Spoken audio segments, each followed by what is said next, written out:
All right, this is CISS243, Web Database Integration.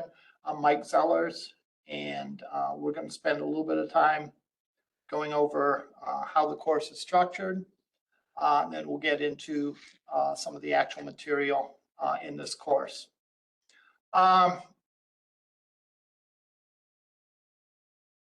This course is,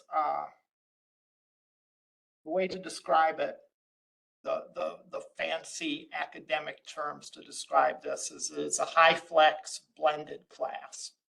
Well, what does that mean? Blended means that this class is both in person and online. So in other words, normally for a class, there'll be 2 lectures per week. With this class, there's only 1 lecture because the assumption is that the rest of the material is online and you'll take the time that you would have spent on the other lecture and review the online materials. So if you notice, each week has a module or will have a module. And there's a list of things to do. So here's a discussion of client side versus server side. Here's a discussion of ASP.NET overview, and here's an introduction to Razor pages. So consider that to be the 2nd lecture this week. So part of the material is in person, is delivered as a lecture. Part of it is online materials. Now the high flex part comes in that there are several ways that you can attend the lecture, if you will. And you don't have to pick just one. You can do whichever one works for you on any given week. All right. And the way to do it, your choices are, number 1, you can show up in person, which, some of you have done today. And, you show up in person every Tuesday at 1 p.m. in BU 103 is the class. All right. And you can show up and just take the lecture in person. A second option that you have is to watch it synchronously online. If you notice, when I started up this the class today, I started up WebEx. And WebEx is a conferencing tool that you can use. So you can log into WebEx, log onto my web page or my WebEx page, and you can view the lecture synchronously. In other words, synchronize with me at the same time that I'm delivering it. The third option is you can watch the videos of the lecture on YouTube anytime that you want. All right, so it's totally mix and match. You can choose to show up some of the time. You can choose to watch online synchronously. You can watch online asynchronously on YouTube. And again, whatever is most convenient. If a given day, if you prefer sort of the in-person aspect of it, you can show up to lecture. But if there's one week that your car breaks down, then you could watch it synchronously or watch it asynchronously. Some of you maybe work during the time that this class is going on, and they'll never be able to make it in person. And that's fine too, because they can watch those lectures on YouTube really anytime they want. So that's how it works out. And it doesn't matter which class you signed up for. If you notice, there were 2 CISS 243s. There was a blended and there was an online.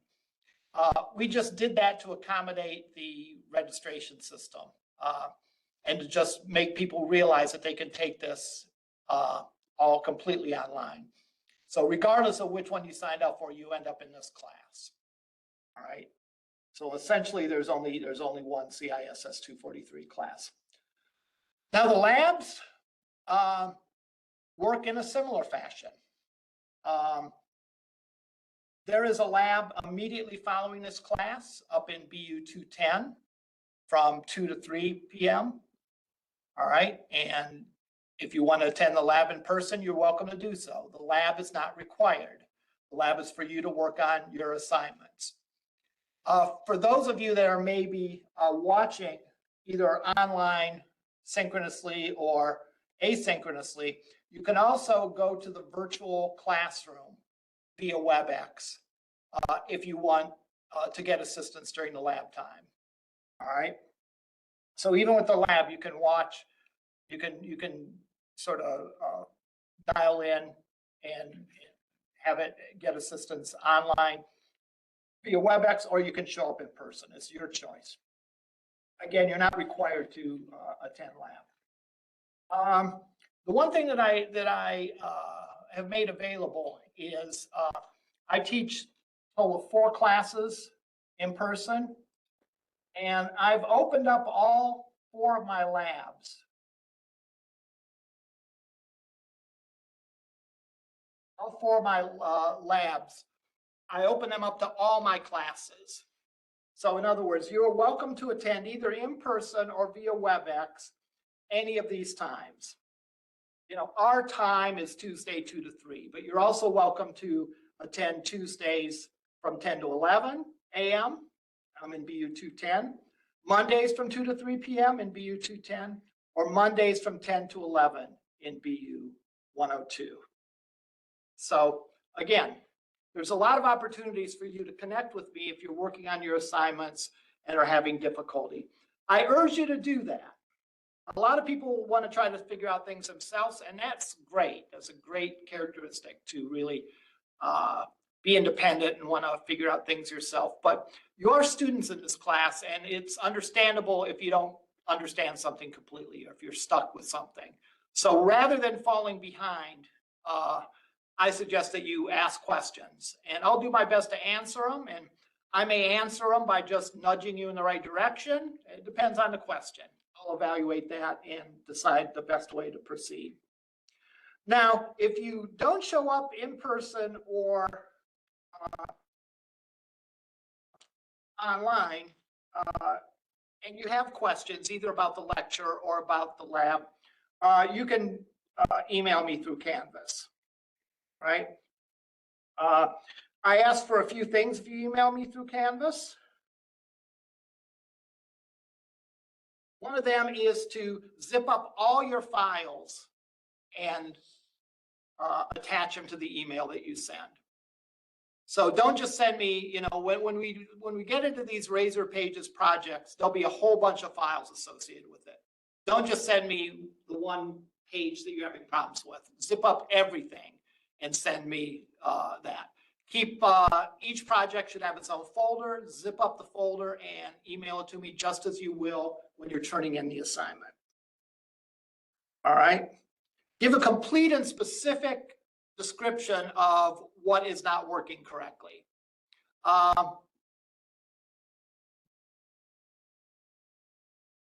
Later on, when we work with more complicated assignments, you may have, you know, any number of pages in a lab assignment. It may be 8 pages, you know, on it or whatever. And, you know, for you to send it to me and just simply say it doesn't work, then I have to try to play detective and try to figure it out. And I might not be able to find it right off or whatever. So be specific when you say there's a problem. Say that I get an error when I try to enter a customer into the database, for example. That would be a good description. So be as specific as possible. And if you do want to meet with me, supply some days and times that you are available, because in addition to these 4 scheduled times that I'm available online, I can meet with people pretty much, you know, whenever they're available. I can usually accommodate everyone's schedule and meet with you when you're available. So just give me some days and times that you're available. You know, I'm free Wednesdays in the morning and Thursdays in the afternoon, for example. And then I'll look at my schedule and I'll come up with a date and time that meets both of our schedules, and we can meet then. Well, by all means, ask. There's plenty of opportunities for you to ask during the lecture, during the lab, or emailing me. Don't wait till you get too far behind to ask.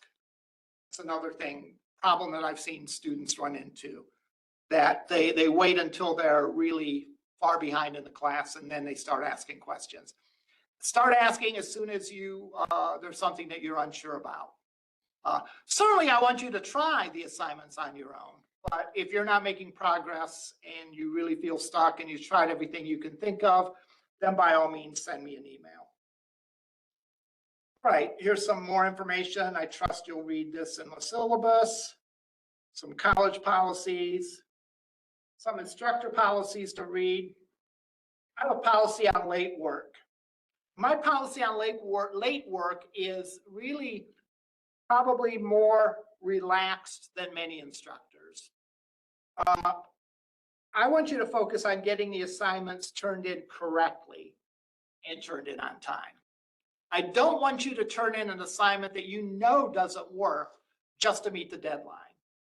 I would rather you wait, ask me some questions, and then a day or two late, turn in the assignment. So keep that in mind. Don't turn in something that doesn't work. That's wasting everyone's time. That's wasting your time to turn it in. It's wasting my time to try to grade it when you know it's not going to work anyhow. I will not deduct if we've been working on it together. So if you've been exchanging questions and answers with me via email, if you've been talking to me during lab or whatever, and I know that you're stuck on this and we're working our way through it, that's fine. I won't deduct if you're a couple days late. I'm committed to that. You can believe that. In addition, if there's something personal that happens, maybe something work-related or family-related or whatever, and you're not able to spend the time on the assignment that week, you don't have to divulge personal details. You can just say, all right, there was a personal issue I ran into this week. I'm going to be late with this lab. Just keep me in the loop. Just let me know what's going on. Keep me in the loop. What I don't like is when people, and this happens, there's a few every semester, people that literally sort of disappear. I don't hear from them via email. I don't see them in class. Don't see them online. Don't see them via email. And then 4 weeks after the fact, start turning in a lab. And then, then I'll deduct for it being late, right? AI usage. AI is a powerful tool and it's an important tool, especially in information technology. And I don't want to completely discourage you from using AI. I use AI when I'm trying to figure things out that I'm stuck with. And I found it beneficial. Not perfect, but beneficial. I've had cases where I was programming in a music language. What's it called? It's for the Raspberry Pi. I forget the name of it. But anyhow, this particular Sonic Pi, I think it's called. But anyhow, ChatGPT gave me wrong information. I asked it about a question about something and it gave me wrong information. So take it with a grain of salt. So you're allowed to ask AI questions and use it the way that you would talk to a teacher or a tutor, all right? But you're not allowed to use AI to actually do the work for you, all right? So they can't write the code for you. I would ask if you use AI to supply a document, a separate text document that says how you used AI on a given project. If I feel that you have used AI improperly, then we'll discuss it and we'll decide what to do about it. Doesn't automatically mean there'll be a penalty, but we'll talk about it. We'll figure out how you could use it appropriately and what we're going to do about this particular incident. All right, the rest of the syllabus you can read on your own.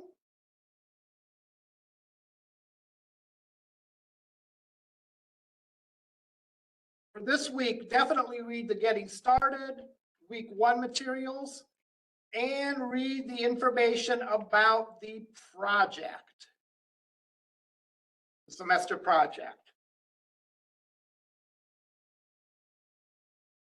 Say this every semester, you look at those dates, that seems like a lifetime from now. It's really not. It goes by so quick. especially once we get around that 8-week mark. You know, once we get around that 8-week mark, it's like a roller coaster, right? We just start flying through the rest of the semester, so it seems. But read through the semester project and start getting some ideas on what you might do for that. All right, I think that is everything as far as the course goes. If you're confused about anything, ask, is my number one message that I would give all my classes, you know. And then we'll go from there. We can work through it. I can work through it if I know that you're having some confusion or some difficulties with some material. Now, I know there's at least one student that was here in the morning, my morning class.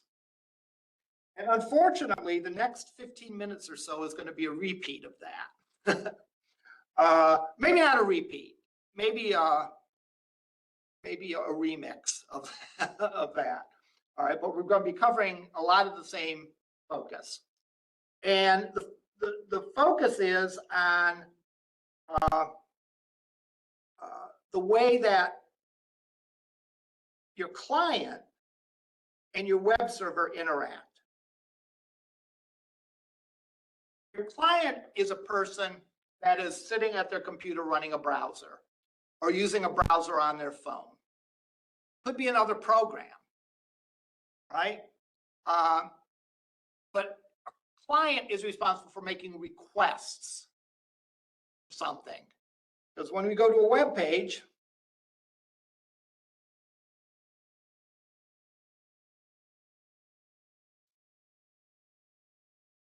by typing in that address in the address bar, I just made a request to Lorain Community College's web server. So a client makes requests, a server responds to requests. So I have this diagram that I draw very often in many of my classes. Client connected to the internet.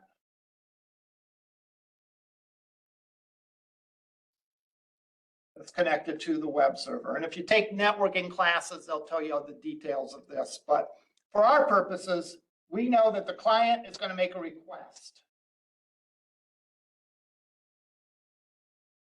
Magically, or not magically, the request gets routed to the server.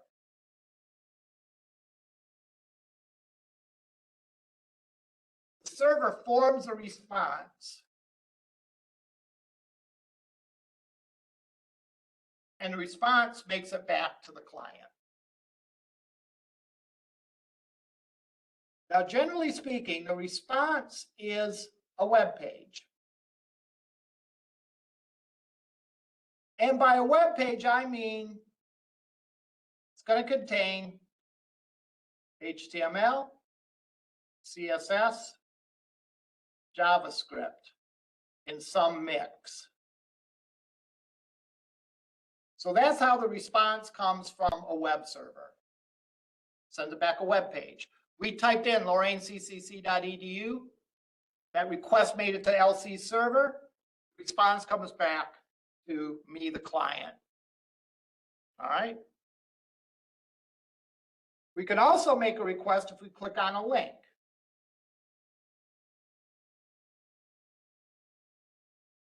That made a request to the server for a different page.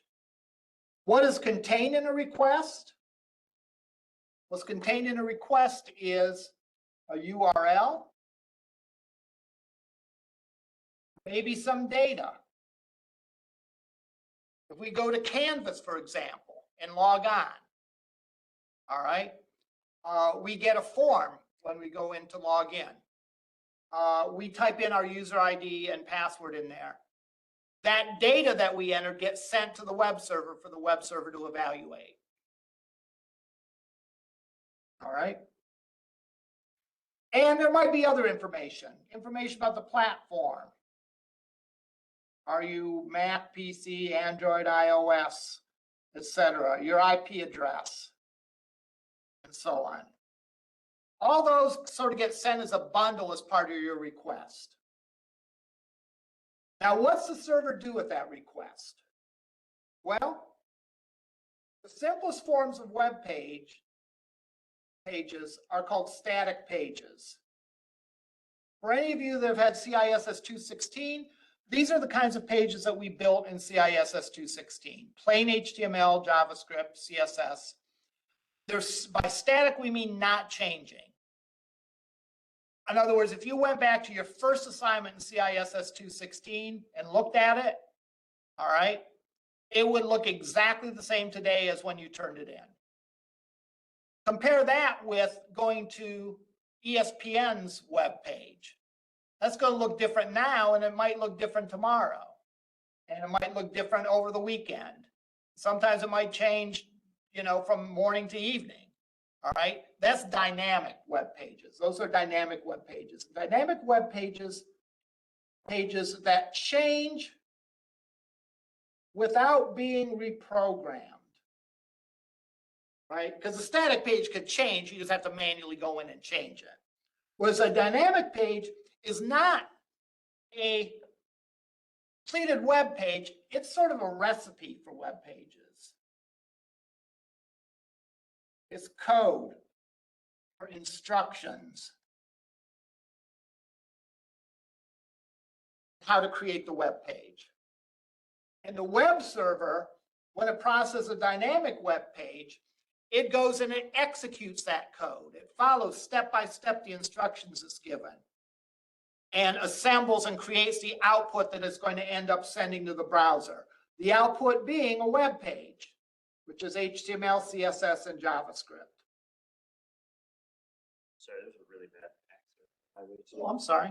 Oh, it's okay. I sent you a message, but I don't know if you'd seen it or not. Yeah, I saw I got a message, but I didn't see it. You're for CISS243? Mm-hmm. Yeah. Excellent. The day of my interview here at Lorain Community College 20 years ago, there was a horrific pileup on 90. And I left early, you know, to get here on time, you know, to make sure I had plenty of time. I was still late. I thought for sure that's it. I'm not going to get this job. I'm late for the interview. But fortunately, the people understood, said, yeah, okay, you know, we believe you, you know, and all that. So, yeah, 90 does get back to, I assume it was on 90. Yeah, it was on 90, right before the underpass. Yeah. All right. So anyhow, a dynamic web page is code, it's instructions, it's a recipe on how to make the web page. Now, oftentimes, this involves the web server interacting with the database. We're a little short on space. In reality, the web server is going to interact with the database server. So a web server can itself be a client to a different server. All right. When we talk about a machine being a client or server, we're talking about a particular kind of event, particular kind of transaction. And so for web pages, yes, this is a web server, but it's a client of the database server. In other words, it makes requests to the database. So for example, let's look at ESPN's homepage and sort of guess maybe how it's comprised.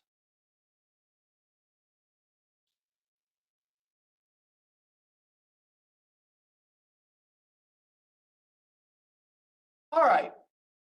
And hey, those of you that took the morning class, the page is actually different than it was in the morning. So you can see this in action. So what's it do first of all? Probably goes to a database and retrieves, depending on the season, you know, baseball season, basketball season, whatever.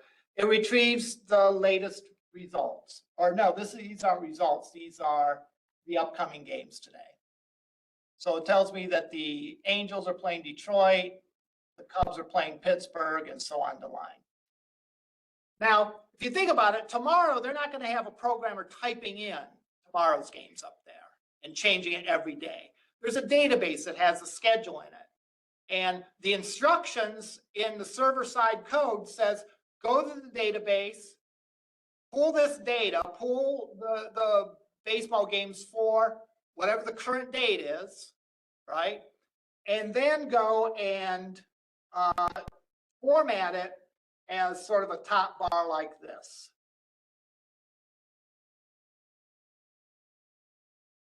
All right. This might be sort of static. In other words, I don't know if this changes or not. These settings might actually be static. All right, because maybe they always have those there. But this ad, I'm guessing that there's a database of ads that probably randomly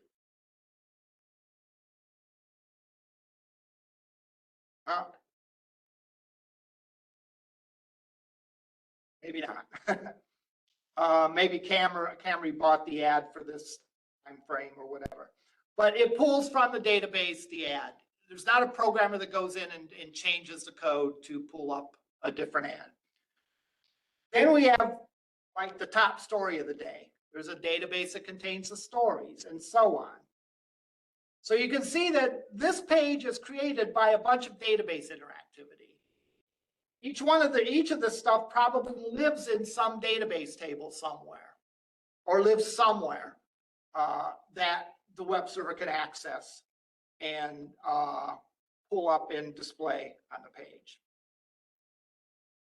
A great example of server-side coding would be Google.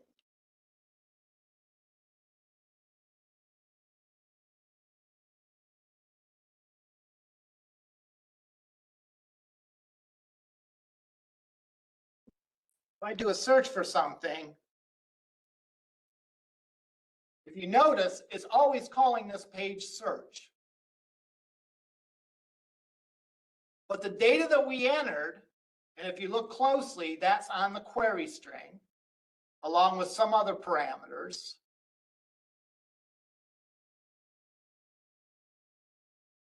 It's sent to the web server, and the web server processes it. One example I always give, because I like to eat, is if you Google restaurants in your area. I Google Italian restaurants, it shows me ones near my current location: Sheffield, Avon, North Ridgeville. So like, you think in New York it shows you the ones in North Ridgeville? Probably not. If you were to Google that in New York, it's going to show you the ones that are in that area.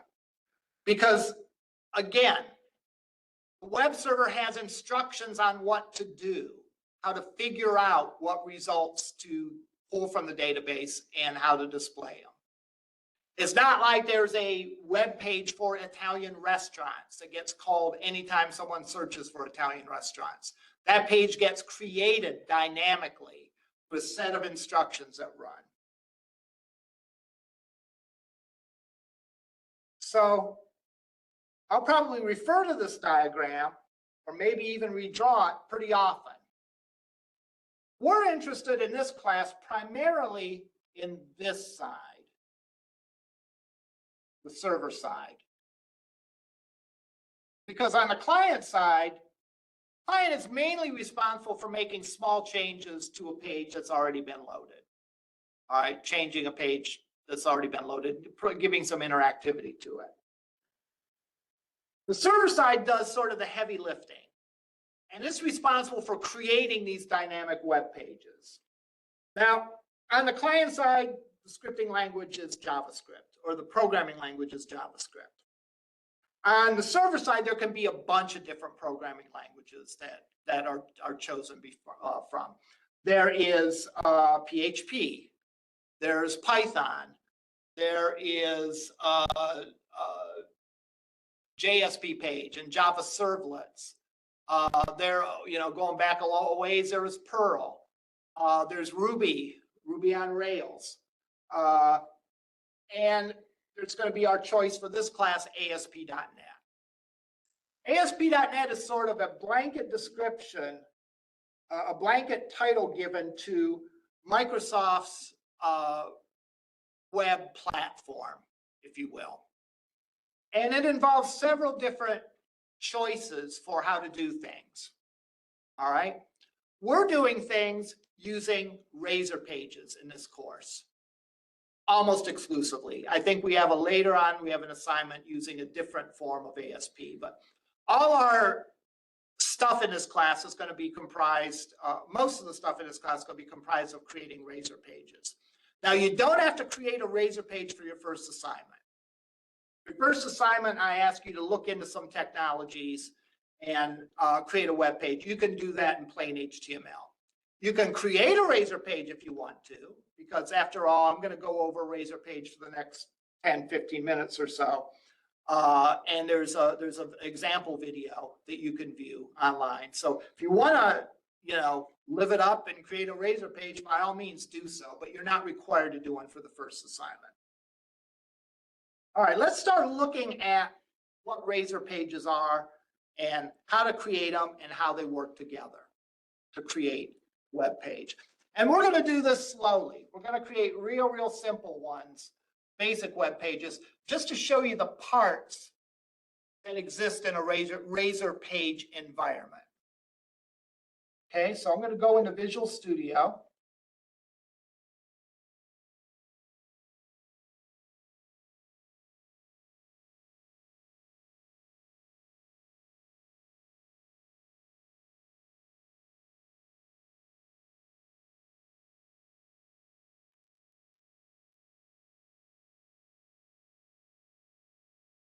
I'm going to stare at the screen for a while.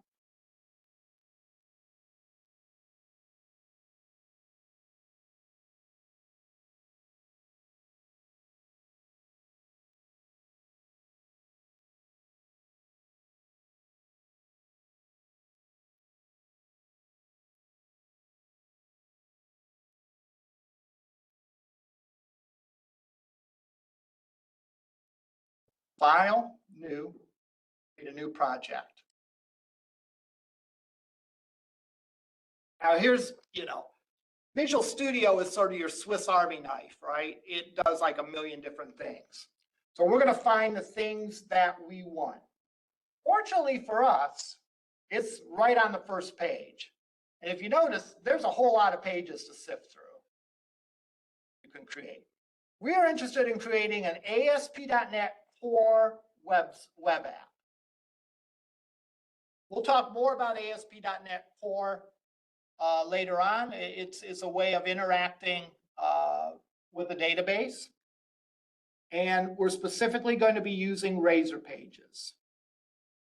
So I'm going to make this selection. And if you've done any coding, like if you've taken the intro to C# or whatever, you probably have done this for other project types. Click Next. I give the application a name. Please don't call your application Web Application 1. I'll still grade it, but it just breaks my spirit a little bit. Take the time to give it a meaningful name. So I'll practice what I preach and give it a name of First Example. All right, where do I want to store it? For simplicity, I usually store things in this class on the desktop. I'm not suggesting you do that. You can if you want to, but you might want to pick a different spot. But I just do that just for ease of being able to find it while I'm lecturing without having to click through a bunch of folders.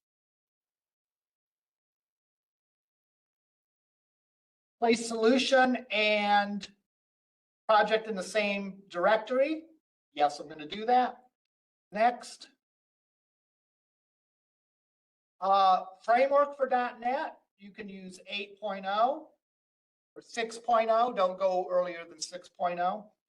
It would be best if you installed the newest version of Visual Studio. So even if you used it a semester or a few semesters back, install it and pick the .NET 8.0. Authentication type for this, our first so many examples, I'm going to say none. Authentication is like how the user validates that they're a legal user to use the application. So we're not going to do any of that here. And these we're just going to take the defaults, create. and it does its thing. And it creates a bunch of files for you. And we can see those files through Windows Explorer, or just by looking at the desktop. Here is the first examples. We can look in this folder and see it created a lot of stuff for us.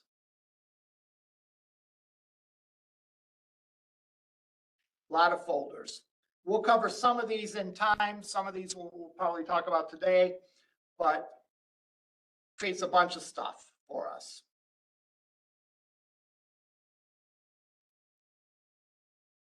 Let's go and let's take inventory of some of the stuff that it creates for us. It creates program.cs, which is sort of about initializing everything for our application.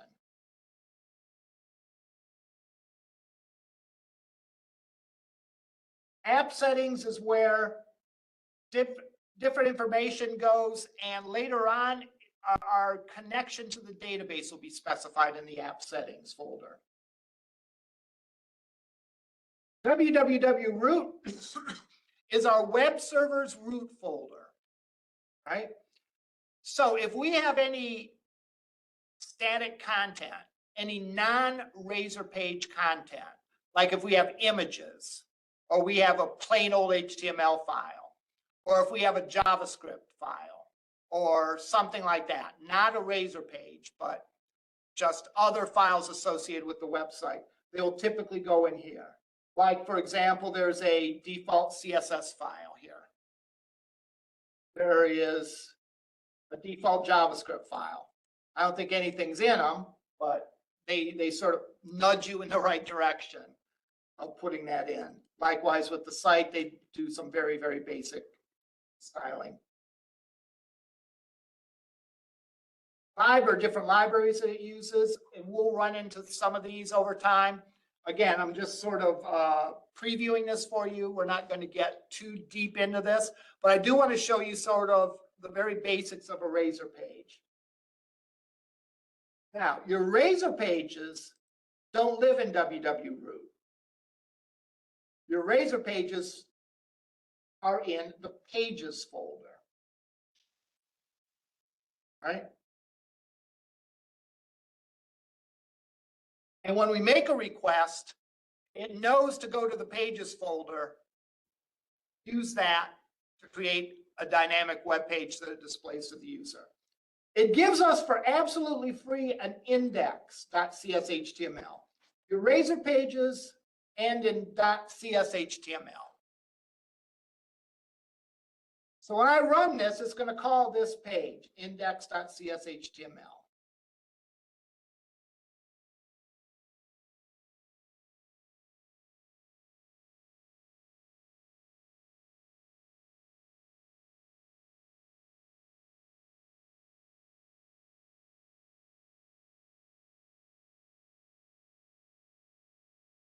Say yes to this.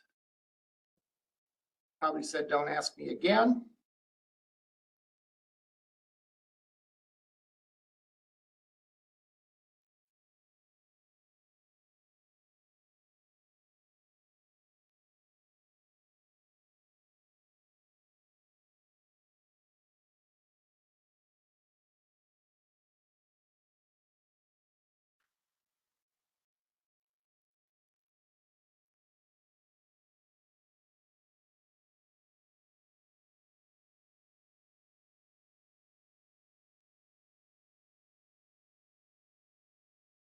Try another browser.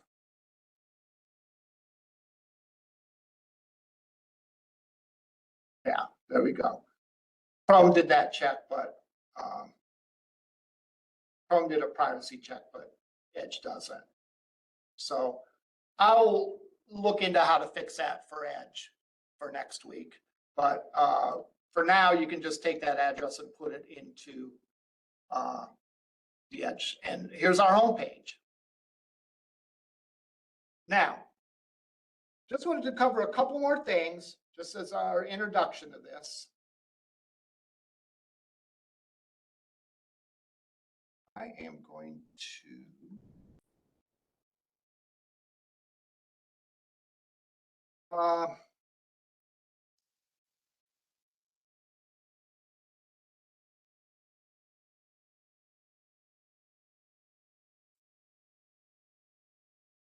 notice one thing about the Razor pages. There's two files associated with every page. So there's an index CSHTML and an index CSHTML.cs. In the CSHTML, there's going to be HTML code along with some C# code, but it's mainly going to be HTML code. It'll be a mix of HTML and CSS or in C# code. Now, this is the presentation. This is how the page is going to look. All right. That is contained in the HTML file. The background processing, like this one doesn't really do anything. So this is going to be pretty much an empty file. But if we had, later on, we'll see if we have a page that displays all the customers, for example. The things that happen behind the scenes, like accessing database and all that, will belong in the .cs file. So CSHTML file is essentially the view, what the user is going to see. What's in this file is going to be sort of the integration with the database and processing logic that we're going to use. For these first few examples, we're not going to have anything in these pages, but we'll see examples later on where we do. Now, there's one more thing that's actually really cool. And that is that if you notice, we run this.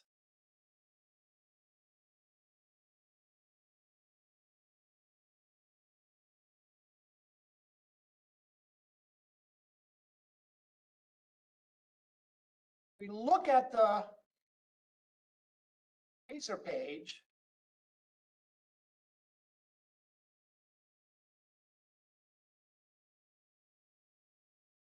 We see the word welcome on our page.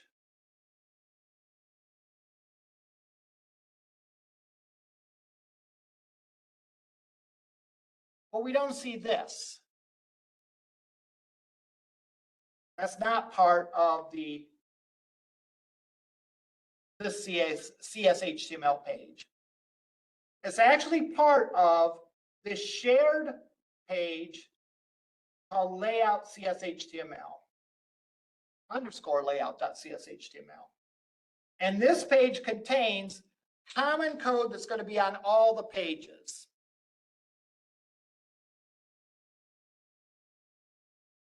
We'll review this again next week. But this is really cool because, like, if you have, like, say, a navigation, if you have your company logo and navigation and a search and all these other things, you don't have to go and code that on every single Razor page. You could put it in that layout page, and then every individual Razor page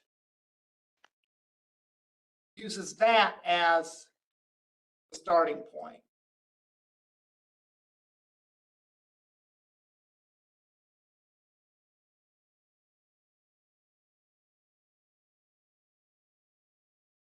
Right? So we can very easily develop a site that is consistent looking. And that really is, something that's very valuable. All right, we'll talk more about Razor pages next time. Do some simple examples. That's all I had for today. Are there any questions? Okay, have a good weekend. We will see you next week.